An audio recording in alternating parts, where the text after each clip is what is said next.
प्रदेश में आम लोकसभा चुनावों के साथ साथ उपचुनावों की बिसात बिछनी शुरू हो गई है। हिमाचल प्रदेश में कांग्रेस आने वाले 1-2 दिनों में अपने प्रत्याशियों की घोषणा कर सकती है, लेकिन कांग्रेस की प्रदेश हाईकमान व आलाकमान के निर्देशों के बाद हमीरपुर संसदीय क्षेत्र में ऊना के पूर्व विधायक सतपाल राजदा ने अपनी मूवमेंट लोकसभा चुनावों को बतौर प्रत्याशी शुरू कर दी है। हमारे साथ हैं सतपाल राजदा। आज उन्होंने ऊना की कांग्रेस की बैठक की है। उनसे जानते हैं कि किस प्रकार से उनकी मूवमेंट है और किस प्रकार से इस लोकसभा चुनाव को लेते हैं। राजदा जी, आपका स्वागत है। नमस्कार, आपका भी धन्यवाद। लोकसभा के चुनाव हो रहे हैं, हमीरपुर से आप संभावित प्रत्याशी के तौर पर मूवमेंट कर रहे हैं, कैसा महसूस हो रहा है? ऐसे है कि मैं तो पहले धन्यवाद करना चाहूँगा प्रदेश कांग्रेस जो हमारी है, उसमें मुख्यमंत्री, उप मुख्यमंत्री और प्रदेशाध्यक्ष जो हमारी है, इनका सबका धन्यवाद करना चाहूँगा कि इन्होंने मेरा नाम जो है वो आगे भेजा हुआ है और मुझे निर्देश भी हुआ कि आप अपने जो एक्टिविटीज़ है उसको तेज़ करिए। तो उसके हिसाब से मैंने अपने कार्यकर्ताओं को टोल ली है, कार्यकर्ताओं से बातचीत की है कि हमें ये जिम्मेवारी मिलने जा रही है तो हमने खड़ा होना है। तो उसके लिए हमने कमर कसी है और अपने क्षेत्र से बाहर भी जा रहे हैं, वहाँ भी मीटिंगें ले रहे हैं। तो आने वाले दिनों में जैसे जैसे इलेक्शन आगे बढ़ेगा तो ये तेज़ी और बढ़ती जाएगी, भाजपा की तरफ से भी और हमारी तरफ से भी। राजदा जी, जिस प्रकार से ये लोकसभा का आम चुनाव है, ये तो चुनाव आना ही था, लेकिन 6 उपचुनाव बीच में आ गए, सरकार पे संकट हो गया। भाजपा कह रही है कि 4 जून के बाद केंद्र व हिमाचल में सरकार बदलेगी, मोदी के नाम पर वोट मांग रहे हैं। कैसी चुनौती लोकसभा चुनावों को देखते हैं?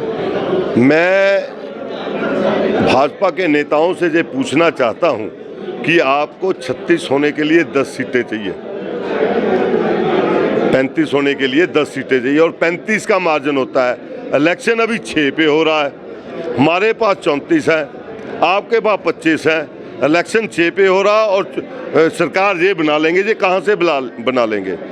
लोगों को भड़काने की जिस तरीके से भाजपा की ये कोशिश है, उन्होंने बहुत कोशिश की ऑपरेशन लोटस में, हर तरीके से इन्होंने हर तरीका अपनाया। 15-15 लाख में इन्होंने MLAs खरीदे, जो खरीदने वाले थे वो खरीद हो गए।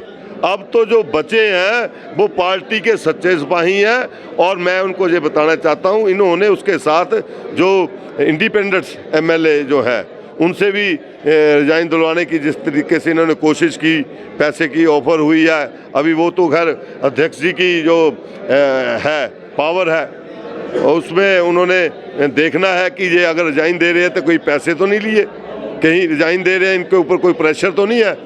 अगर वो भी चुनाव साथ में आए तो मैं इनको बता देता हूँ कि 9 की 9 सीटें होंगी कांग्रेस जीतेगी और 40 से 43 होगा, 40 भी नहीं रहेगा, 43 होगा।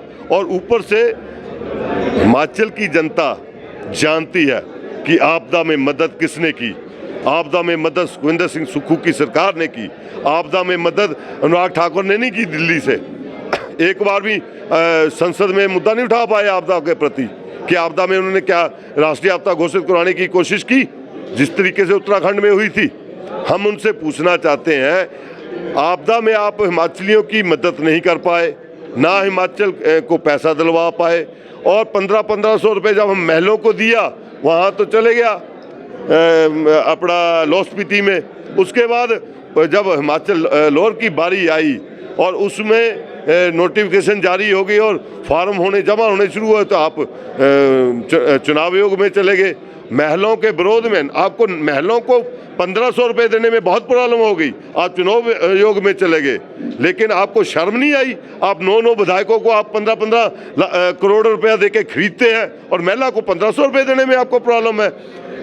जनता हिसाब लेगी इनसे और जनता इनको बताएगी। 9 की 9 सीटें हम वो जीतेंगे। अब पहले 6 जीतेंगे, उसके बाद 3 आएंगी, वो भी जीतेंगे। लेकिन ये 6 के साथ छक्का मारेंगे पहले, उसके साथ चौका भी मारेंगे। संसद की 4 की 4 सीटें लेंगे हम लोग। लोकसभा चुनाव है, आप लोकसभा चुनाव के लिए, क्योंकि कांग्रेस जहां हर बार कोई ना कोई प्रयोग करती रही है, उम्मीदवार स्थायी नहीं रहा। आप ऊना से तीसरे उम्मीदवार हैं। इससे पहले मेजर जनरल विक्रम सिंह आए, OP रतन आए। ऊना को बहुत समय बाद जो है वो इसका एक बार फिर से उम्मीदवार दिया गया है।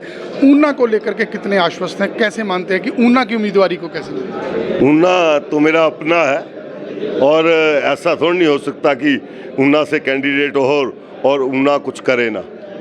जब मेजर जनरल विक्रम सिंह खड़े थे तो ऊना ने इतनी लीड दी थी उनको कि वो लीड जो है वो ही ख़त्म नहीं हुई। और मैं उम्मीद करता हूं कि मैं भी उनका बच्चा हूं और मैंने ऊना से प्यार किया है। जब मैं जहां पे एमएलए भी था तब भी हर विधानसभा क्षेत्र से जब मेरे पास कोई आता था जो मेरा कांग्रेसी संकट में होता था, मैंने हमेशा ऊना के लोगों का प्रतिनिधित्व किया है और उनके साथ खड़ा हुआ हूं। और मुझे पता है अब इस घड़ी में सारे के सारा ऊना जो मेरे साथ खड़ा होगा।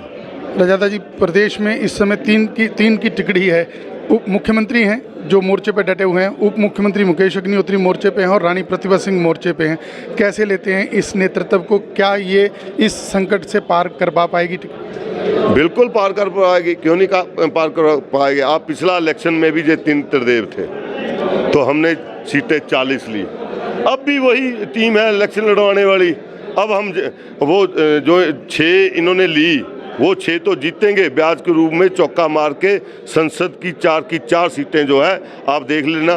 मंडी से सीट विक्रमादित्य जी, जिस तरह से ऊपर से बात आ रही कि शायद विक्रमादित्य जी इलेक्शन लड़ेंगे, और अगर विक्रमादित्य जी इलेक्शन लड़ेंगे तो वन साइडेड इलेक्शन होगा कंगना के लिए।